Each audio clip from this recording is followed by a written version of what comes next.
My name is Bruce, 57 years old, a retired high school history teacher from Portland.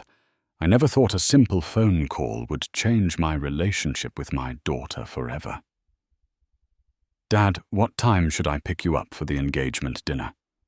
I asked Alexis excitedly, looking forward to celebrating her special day. Her voice faltered. Oh, we already had it yesterday.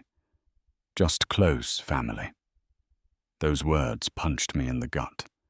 I was her father, yet somehow not close family. Before I share how I handled this heartbreaking situation, let me know where you're watching from, and hit subscribe if you've ever felt forgotten by someone you love unconditionally. I always thought Alexis and I had a special bond. She's 32 now, but I can still picture her as a little girl with pigtails and a gap-toothed smile, riding her first bicycle down our driveway. I was the one running alongside, holding the seat, until she found her balance, then letting go at just the right moment. The pride in her eyes when she realized she was riding on her own is something I'll never forget. Every night for years we had our bedtime routine. 3 stories, a glass of water, and talking about the best part of our day. Even during my most exhausting days grading papers, I never skipped this ritual. Those quiet moments, her small hand in mine, as she drifted off to sleep, became the foundation of what I thought was an unbreakable connection. As Alexis grew, I made sure to be present for everything. School plays where she had one line, but practiced for weeks. Science fairs where her volcano actually worked, unlike most of the others. Soccer games where she spent more time picking dandelions than chasing the ball. I was there, camera in hand, cheering louder than any other parent. The day she graduated high school, giving the valedictorian speech that had us all in tears, I couldn't have been prouder. I had been saving for her wedding since she was born, putting away a little each month from my teacher's salary. 20 years of discipline, skipping vacations, and driving older cars, all so that when the time came, I could give her the wedding of her dreams. Things weren't always perfect, of course. Linda, my ex-wife, and Alexis's mother and I divorced when Alexis was 14. Linda had been having an affair with Derek, her co-worker at the insurance company, for nearly a year before I discovered it. The pain of that betrayal was immense, but I was determined not to let it affect my relationship with Alexis. During the divorce, I made sure never to speak ill of Linda in front of our daughter. I stuck religiously to the custody schedule, always picking Alexis up and dropping her off on time. When Linda needed to switch weekends for work events, I accommodated without complaint. When school events fell on Linda's days, I still showed up, sitting quietly in the back, making sure Alexis knew I was there, supporting her. The effort paid off, I thought. Through her teen years, while many of my colleagues complained about their distant, rebellious children, Alexis and I maintained our closeness. She still came to me for advice, still wanted our weekend hiking trips, still called me first with good news. When she got her college acceptance letter to Northwestern, I was the first person she called, screaming with excitement over the phone. College was expensive, especially on a teacher's salary, but I had been planning for this too. Between my savings, a small inheritance from my parents, and picking up summer school teaching jobs, I managed to cover her tuition. I wanted her to graduate debt-free, a gift that I knew would give her freedom in her adult life. Throughout college, we talked at least twice a week. I visited campus when I could, taking her and her roommates out for proper meals instead of dining hall food. When she studied abroad in Spain for a semester, I worked extra hours tutoring to afford a visit, surprising her in Madrid for her birthday. 2 years after our divorce was finalized, Linda married Derek. The wedding invitation arrived unexpectedly in my mailbox. I debated not attending, but ultimately decided that showing support for Alexis's mother was another way of supporting Alexis herself. I sat quietly in the back of the church, congratulated the couple briefly at the reception, and left early. My relationship with Derek has always been strained, but civil. At high school graduation, college, move-in day, and various holidays, we've managed to occupy the same space without conflict. I've swallowed my pride countless times, made small talk about sports teams I don't follow all, to ensure Alexis never felt caught between us. Over the years, I've attended countless awkward dinners with Linda and Derek, birthdays where we sang in uncomfortable harmony, holidays where we passed dishes with forced smiles. All because I believed that's what good fathers do. They put their children first, always. Looking back now, I wonder if I did too much. If in my determination to be the perfect father, I somehow taught Alexis that my feelings didn't matter, that I would always be there no matter how I was treated. I thought I was showing unconditional love, but perhaps I was setting a dangerous precedent instead. I met Jordan for the first time 2 years ago when Alexis brought him home for dinner. She had mentioned him in our phone calls for a few months, her voice taking on that special quality that told me this relationship was different from her previous ones. Jordan arrived in a luxury car that looked out of place in my modest neighborhood. He was tall, well-dressed in clothes that even I could tell were expensive, with the confident posture of someone who has never worried about money. Alexis introduced us with nervous excitement, clearly hoping we would get along. "Dad, this is Jordan. Jordan, this is my dad, Bruce." Jordan shook my hand firmly, his smile not quite reaching his eyes. "Nice to meet you, sir. Alexis has told me so much about you." The dinner conversation was polite, but strained. Jordan worked in investment banking, having graduated from an Ivy League school that he mentioned several times throughout the evening. When he asked about my career, I explained my 30 years teaching high school history, my department head position, and my passion for education. "Teaching?" He nodded with what seemed like forced interest. "That must be rewarding in its own way." The way he said it made clear that while he found the profession noble, he couldn't imagine choosing such a path himself. There was a subtle judgment in his tone that I tried to ignore for Alexis's sake. As the night progressed, I noticed the physical gap between us mirrored a much larger divide.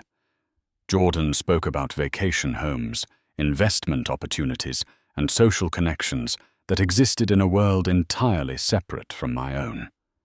When I mentioned my annual fishing trip to the local lake, he politely changed the subject to the yacht his family kept in Newport. Alexis watched this interaction with visible anxiety jumping in to translate between our worlds. "Dad loves the outdoors just like your father does Jordan, and Jordan's family has been very involved in education reform, Dad. But the differences were too fundamental to bridge in one evening.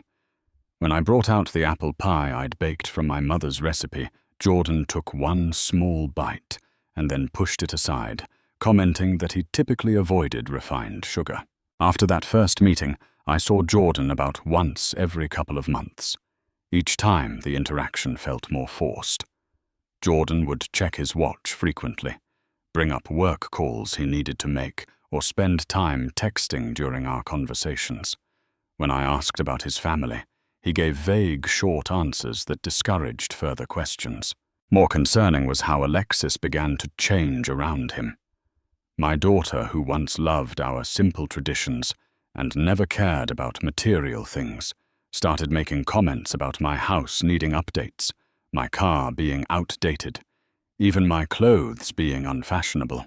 "Dad, don't you think it's time to renovate the kitchen? Those cabinets are from the 90s, she said during one visit, looking around with new critical eyes. "I've always liked this kitchen," I replied, surprised. "Your mother and I picked out those cabinets together," Alexis sighed. "That's exactly what I mean. You're living in the past." One evening I overheard them talking on the porch, not realizing I could hear through the open window as I washed dishes. "Your dad is nice," Jordan said, "but he doesn't really fit with the lifestyle we're building. My parents were asking about his background again." I know, Alexis replied, her voice smaller than I'd ever heard it. He's just so simple. He's never even been to Europe. We can limit the visits after we're married, Jordan assured her. Holidays only, maybe. I stood there, hands dripping soapy water, feeling like I'd been struck. This was my daughter who once begged to spend extra days with me after the divorce, now plotting to minimize my presence in her life. Despite this painful revelation, I continued trying to connect with Jordan. I invited him to a baseball game, thinking sports might give us common ground. He attended, but spent most of the time on his phone. I asked about his work, trying to understand his world better, but his explanations were deliberately filled with jargon I couldn't follow, as if to emphasize the gap in our understanding. 6 months ago, Alexis called to announce their engagement. Despite my private concerns, I expressed nothing but happiness for her. "I'm so excited for you, sweetheart," I told her, meaning it despite everything. "Thanks, Dad," she said, sounding genuinely pleased. "And don't worry, I've already told Jordan that you'll be walking me down the aisle. It's non-negotiable." That assurance meant everything to me. Whatever differences existed between Jordan and me, whatever changes I'd seen in Alexis, that fundamental father-daughter bond would be honored. Or so I thought. The phone call that changed everything came on a Tuesday afternoon. I was grading papers for the SAT prep course I taught part-time since retirement when my phone lit up with Alexis's picture. "Hey, sweetheart," I answered cheerfully. "I was just thinking about you." "Hi, Dad," she said, her voice immediately setting off alarm bells. There was a tension in it, a slight tremor that I recognized from childhood when she had broken something or done something wrong.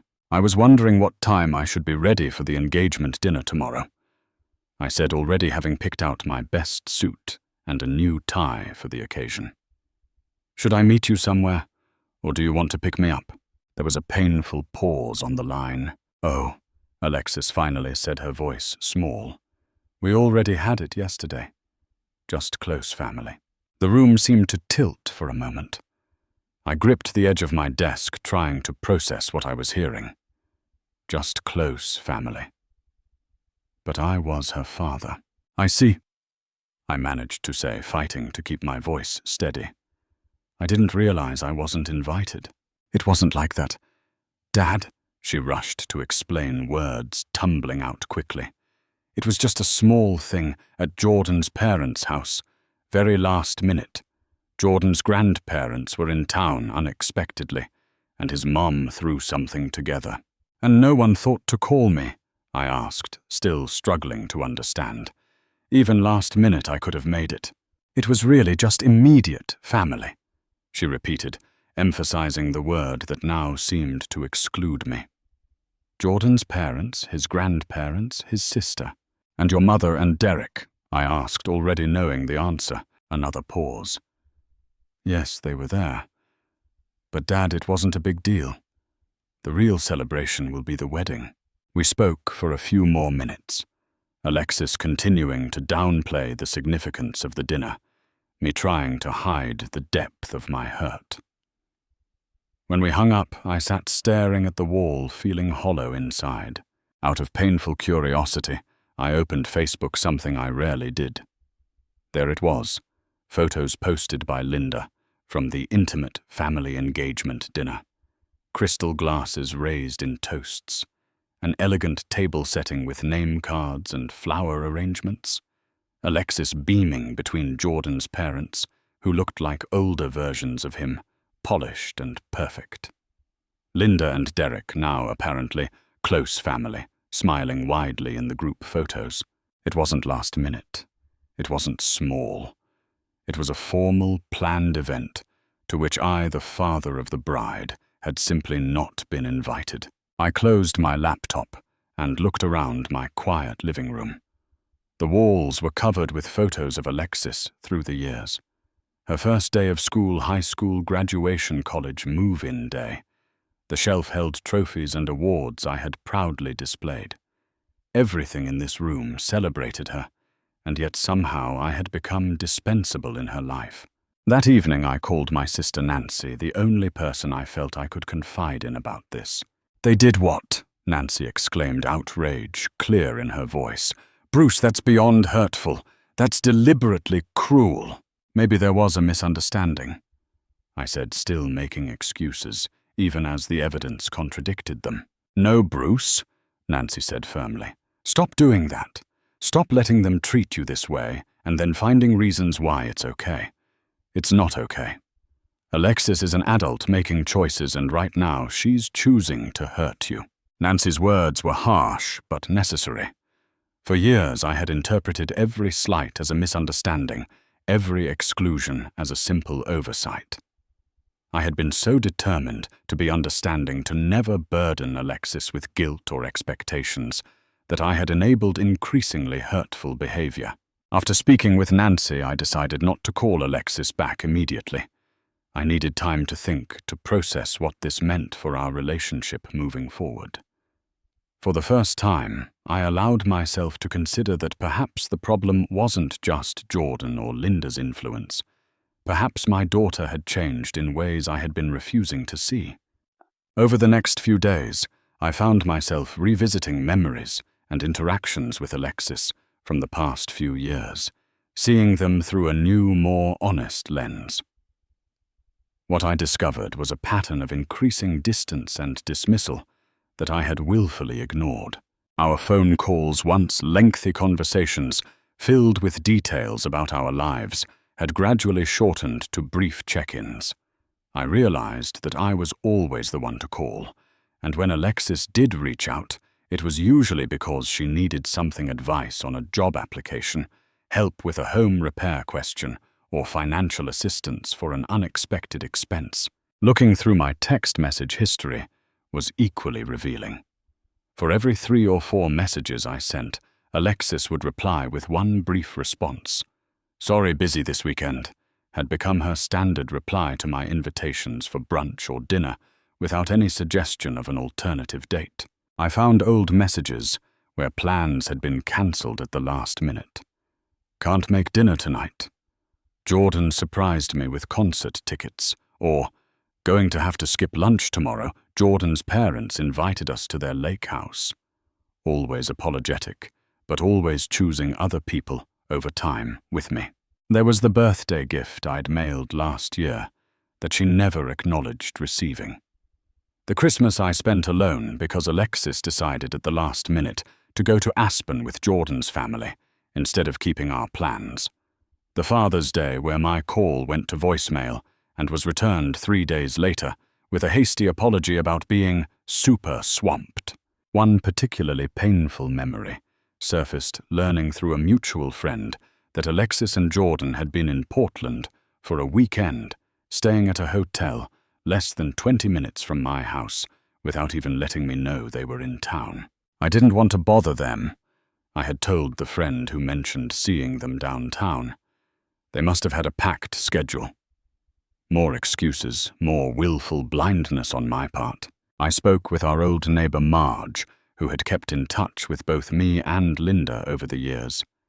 Reluctantly, she revealed that Alexis had complained to her about my embarrassing clothes, my outdated furniture, and how I just didn't understand her world anymore. "She loves you, Bruce," Marge had assured me. "She just feels pulled between different worlds now. Jordan's family has very specific expectations." I began to understand that Alexis wasn't just building a new life with Jordan. She was systematically removing me from it. Every time she brought Jordan to family events, she seemed embarrassed by my simple home, my teacher's vocabulary, my lack of knowledge about wine or European travel destinations. She was choosing to identify completely with Jordan's world of privilege and wealth, and I was a reminder of a background she now seemed ashamed of. The most heartbreaking revelation came when I found an unopened birthday gift I had given Alexis 3 months ago pushed to the back of her car trunk when I had helped her load some boxes. She had thanked me enthusiastically for the gift when I gave it to her, but clearly had never even been curious enough to see what it was. Through conversations with extended family members, I also discovered that Derek, my ex-wife's husband, had been taking on traditionally paternal roles in recent events. He had given a toast from the family at Alexis's law school graduation dinner. He had helped her shop for her first car after college. Most recently, he had apparently been involved in the engagement planning, consulted about the ring, and been present when Jordan formally asked for Alexis's hand. These were moments that should have included me, or at the very least, moments I should have known about. Instead, I was learning about them second-hand, having been deliberately excluded. The pattern was undeniable. Alexis had been allowing, perhaps even encouraging Derek to replace me in the father role, while keeping me at a comfortable distance, close enough to call in emergencies or when financial help was needed, but not close enough to actually participate in the milestone moments of her life. Sitting alone in my living room, surrounded by photos of a daughter who seemed to be slipping away, I finally admitted the painful truth to myself. Alexis had made her choice. She had chosen her new family, Jordan, his parents, and even Linda and Derek over me. She had decided that I didn't fit into the narrative of her new life, and rather than finding a way to bridge our different worlds, she had simply opted to leave me behind. Almost exactly 1 week after the phone call about the engagement dinner, my phone rang again with Alexis's number. It was unusual for her to call twice in such a short period, so I answered immediately, concerned something might be wrong. "Dad!" Her voice was high-pitched, panicky. No greeting, no pleasantries. "The card didn't go through. Did you forget to pay the bill?" "What card?" I asked, genuinely confused. "What bill?" "The credit card," Alexis exclaimed, as if I should automatically know what she was talking about. "The one you gave me for the wedding expenses. The venue just called and said the deposit payment was declined. They might give away our date if we don't fix it today." In the midst of my confusion, a memory surfaced. Months ago, when Alexis first announced her engagement, I had given her access to a credit card, specifically for wedding expenses, linked to the account where I had been saving for her wedding for 20 years. It was my gift to her, the wedding of her dreams fully funded. The card she had apparently been using without any discussion with me about costs or plans. "I see," I said slowly, pieces falling into place. "How much was the charge they tried to put through?" $20,000, she said impatiently. "It's the deposit for the Palmer Hotel ballroom." "Dad, this is serious. Can you call the credit card company right away? We can't lose this venue." $20,000 for just the deposit, on a venue I had never heard mentioned for an event I was apparently funding but had no input on. Something inside me finally snapped. "Alexis." I said, my voice calmer than I felt. "I think we need to talk about the engagement dinner first." "What, Dad? There's no time for that." "Now, the venue needs—" "The dinner you had last week," I continued steadily. "The one with close family that somehow didn't include me." There was a pause on the other end of the line. "Dad, I already explained that. It was last minute, just a small gathering." I saw the photos on Facebook, Alexis. It wasn't last minute. It wasn't small. Linda was there. Derek was there. Everyone was there except me. Another pause, longer this time. "Jordan's family is very traditional," she finally said, her voice defensive. "They wanted to host the first announcement. It wasn't my decision. And you couldn't stand up for me. Couldn't say, 'I want my father there.' You don't understand how these things work in Jordan's circles," she said, frustration evident in her voice. "There are certain social expectations. I can't just demand things. So I'm not worth demanding inclusion for," I stated flatly. "I'm not important enough to insist upon." "Dad, you're blowing this way out of proportion. It was one dinner. It's not just one dinner, Alexis. It's a pattern. You've been pushing me further and further away ever since you met Jordan. I'm only good enough to pay for things, not to actually be included." "That's not fair," she protested, but her voice lacked conviction. "Let me ask you something." I continued, a thought suddenly occurring to me. "Who's walking you down the aisle at the wedding?" The silence that followed told me everything I needed to know. "Alexis, who's giving you away at your wedding. Jordan and I have been talking," she began hesitantly. "His family has this tradition where the bride is escorted by both her father and stepfather. Derek has been part of my life for a long time, Dad." The final betrayal landed like a physical blow. After everything, the years of supporting her, putting her first through the divorce, funding her education, saving for her wedding, I was now expected to share the most significant father-daughter moment with the man my wife had left me for. "I see," I said, my voice tight with controlled emotion. "It's really a beautiful tradition," Alexis continued hurriedly. "Jordan's sister did it that way, and the photos were amazing. Both fathers in matching tuxedos on either side." "Derek is not your father," I stated flatly. "Dad, he's been in my life since I was 14. He helped with college applications, taught me to drive. I taught you to drive." I corrected, memories of nervous lessons in empty parking lots flashing through my mind.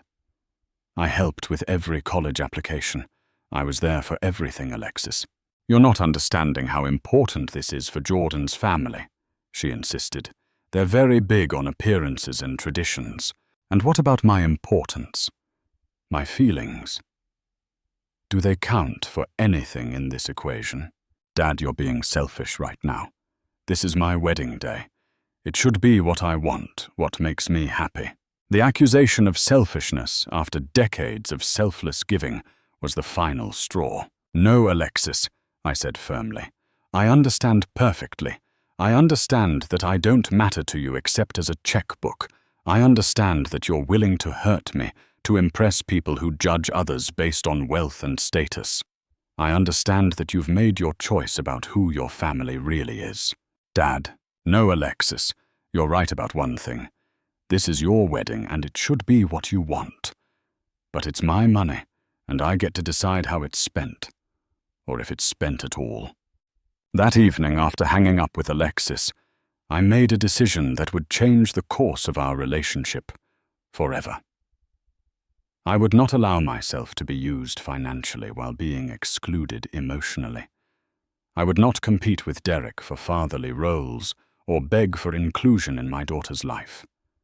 Most importantly, I would not sacrifice my dignity any longer. The next morning, I called Alexis back. She answered immediately, likely hoping I had calmed down and would fix the credit card issue. "I've been thinking about our conversation," I began calmly.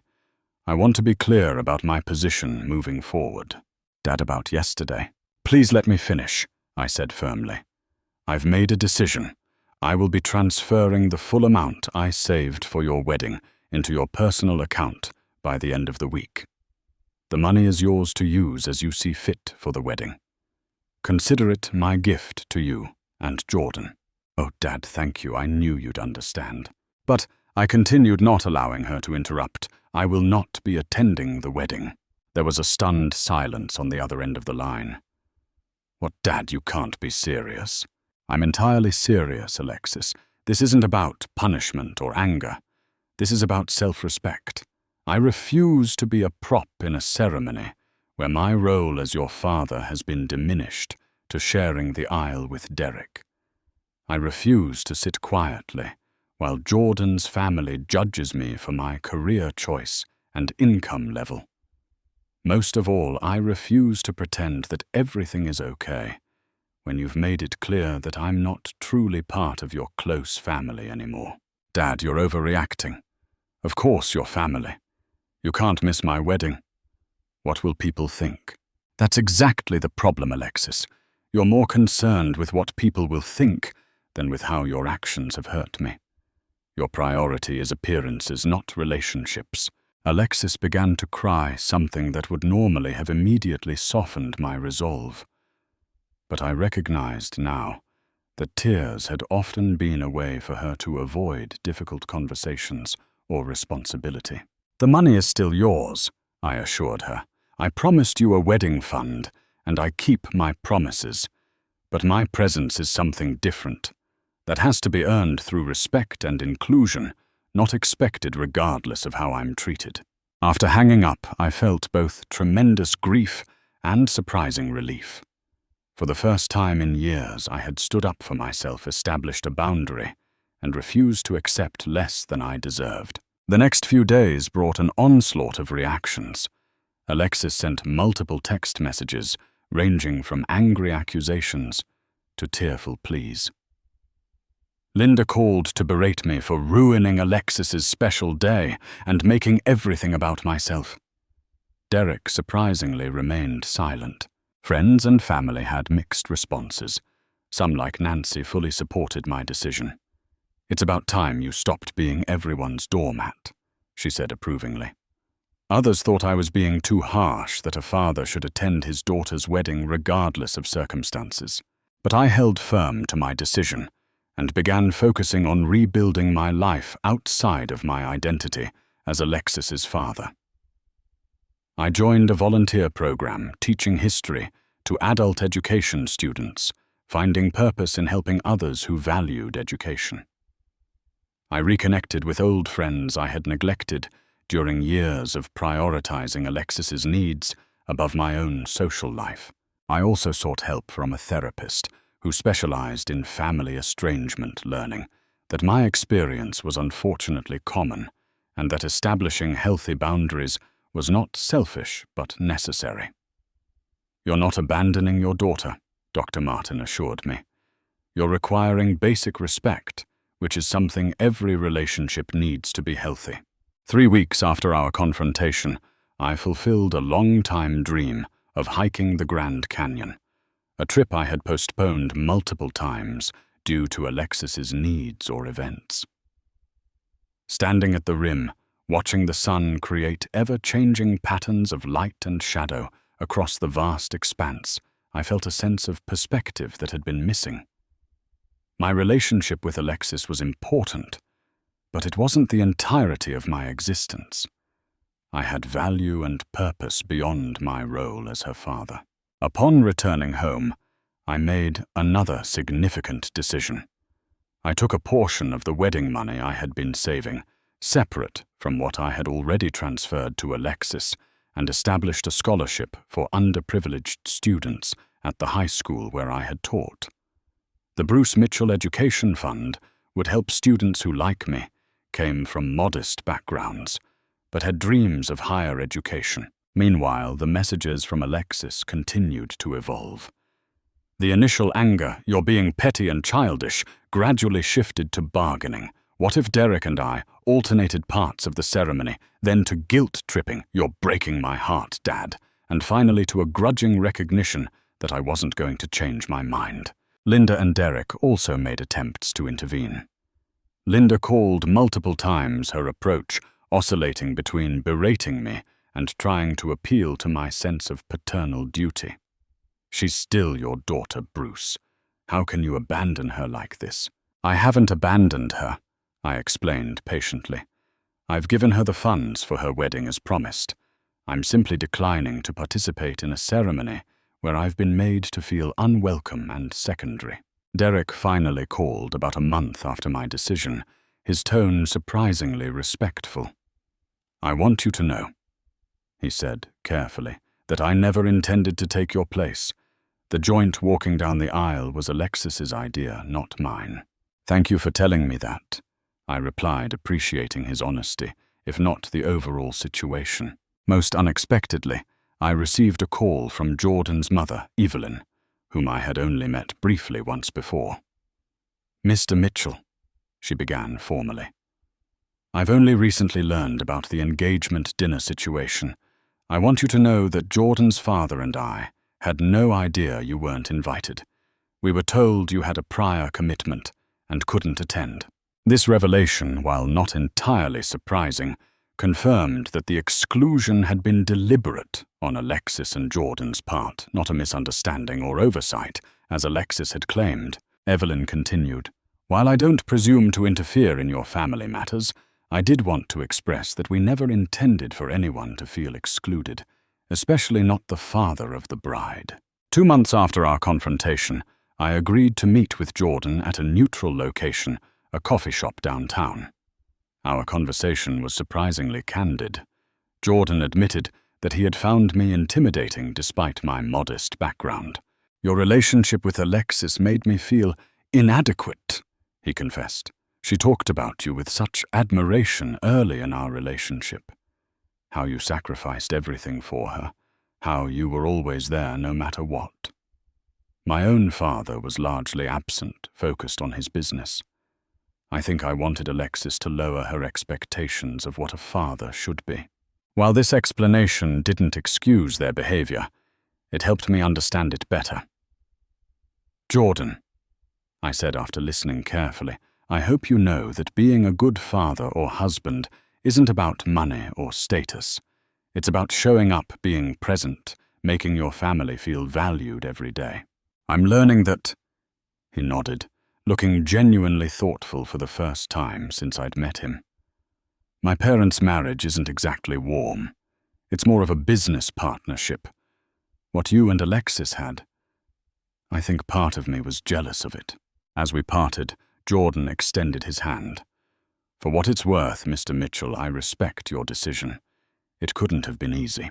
"No," I agreed, shaking his hand. "But sometimes the hardest decisions are the most necessary ones." Despite these conversations and growing understanding from various parties, I maintained my position. I would provide the promised financial support, but I would not attend a wedding where I was valued only for my checkbook and photographic presence, not for my role as Alexis's father. The wedding day came and went without me. Instead of sitting in an uncomfortable suit in the Palmer Hotel ballroom, watching another man share what should have been my moment with my daughter, I spent the day volunteering at a homeless shelter, finding purpose in helping others who truly appreciated the assistance. I sent a card with my best wishes, but no gift beyond the substantial financial contribution I had already made. I didn't check social media for photos or ask mutual friends for details. I had made my peace with my decision and was focused on moving forward. 2 months after the wedding, a handwritten letter arrived in my mailbox. I recognized Alexis's neat penmanship immediately. With mixed emotions, I opened it and began to read. "Dear Dad," it began. "I've started this letter a dozen times over the past weeks, struggling to find the right words. The simplest version is this: I'm sorry.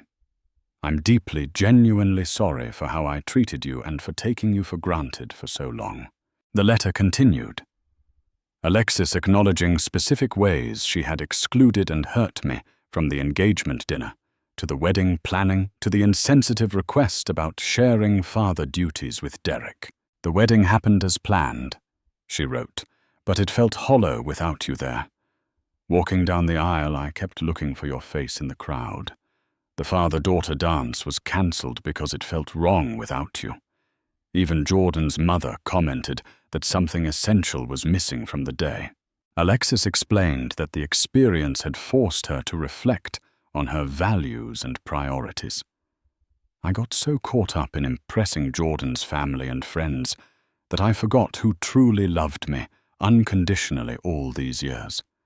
I let myself become someone I don't recognize or like very much. The letter ended with the request to meet if I was willing. "I don't expect immediate forgiveness, Dad. What I did can't be erased with one apology. But if you're open to it, I'd like the chance to begin rebuilding our relationship on new terms with the respect you always deserved." After careful consideration, I agreed to meet Alexis at a cafe we had frequented during her high school years. When she arrived, I was struck by how different she looked from the polished, almost artificial person she had become around Jordan. She was dressed simply, her hair pulled back, looking more like the daughter I remembered. Our reunion was emotional and raw. Alexis broke down several times, explaining how pressure from Jordan's family had initially influenced her, but ultimately admitting that the choices had been hers. Jordan's mother expected certain things, And Linda was jealous of our relationship, always making comments about how I favored you, she explained through tears. But I was the one who chose to exclude you. I was the one who decided it was easier to push you aside than to stand up for our relationship. I listened without interrupting, allowing Alexis to fully express her regret. When she finished, I didn't immediately offer blanket forgiveness or pretend everything could instantly return to normal. I love you, Alexis. That has never changed and never will, I told her. But love doesn't mean there aren't consequences for our actions. You hurt me deeply, and rebuilding trust takes time. I know, Dad. She nodded, wiping away tears. I'm willing to put in that time, however long it takes. We agreed to start small weekly phone calls, occasional lunches, gradually rebuilding the connection we had lost. I made it clear that I would not tolerate being treated as an afterthought or being excluded from family events moving forward. Alexis readily agreed to these terms, seemingly relieved to have clear boundaries and expectations. Over the following months, our relationship slowly began to heal. The first few interactions were awkward, both of us careful with our words, acutely aware of the pain that lingered between us. But gradually, moments of genuine connection emerged. A shared laugh over a memory from her childhood, a thoughtful question about my volunteer work, small signs that Alexis was making an effort to know me as a person, not just fulfill an obligation. Jordan, too, seemed to undergo a transformation, whether due to my frank conversation with him or his own growing maturity. He began showing me genuine respect. When we met for dinner 3 months after the wedding, he actively engaged me in conversation about my teaching career, asking thoughtful questions without the condescension that had previously colored our interactions. During a family gathering 6 months post-wedding, I observed Jordan gently correcting his mother when she made a dismissive comment about my neighborhood. Bruce has made choices based on values, not just financial considerations, Mother, he said firmly. There's a lot we could learn from that perspective. The most profound lesson I learned through this painful journey was that setting boundaries isn't selfish, it's essential. For years, I had confused unconditional love with unconditional acceptance of poor treatment. I had allowed Alexis to believe that my love meant she could take me for granted, exclude me, or diminish my role in her life without consequence. By finally standing up for myself, I had actually given Alexis an important gift, the understanding that healthy relationships require mutual respect. That love without boundaries isn't truly love at all, but a hollow imitation that ultimately serves neither person. I also found freedom from the emotional dependency I had developed on Alexis's approval and inclusion. My identity had become so wrapped up in being her father that I had neglected other aspects of my life and personhood. The scholarship fund I established, my volunteer work, my rekindled friendships, and even my Grand Canyon adventure all helped me rediscover who I was, beyond my role as Alexis's dad. Today, my relationship with Alexis is different from what it once was, but in many ways, stronger. It's built on mutual respect rather than obligation, on clear communication rather than unspoken expectations, on the understanding that love sometimes means setting boundaries, saying no, and requiring better treatment. As I reflect on this journey, I realize that sometimes the greatest act of love isn't saying yes to everything, but having the courage to say no when necessary. It isn't about maintaining peace at any cost, but about creating relationships worth having, even when that process is painful. Relationships where both parties feel valued, respected, and truly seen. Have you ever had to set difficult boundaries with someone you love? Did it ultimately strengthen your relationship or lead you in a different direction? I'd love to hear your experiences in the comments below. And if this story resonated with you, please hit the like button and subscribe to hear more real-life lessons. Don't forget to share this video with someone who might need to hear that setting boundaries isn't selfish. It's an act of self-respect and, ultimately, true love. Thank you for listening, and remember that genuine relationships are built on mutual respect, not one-sided sacrifice.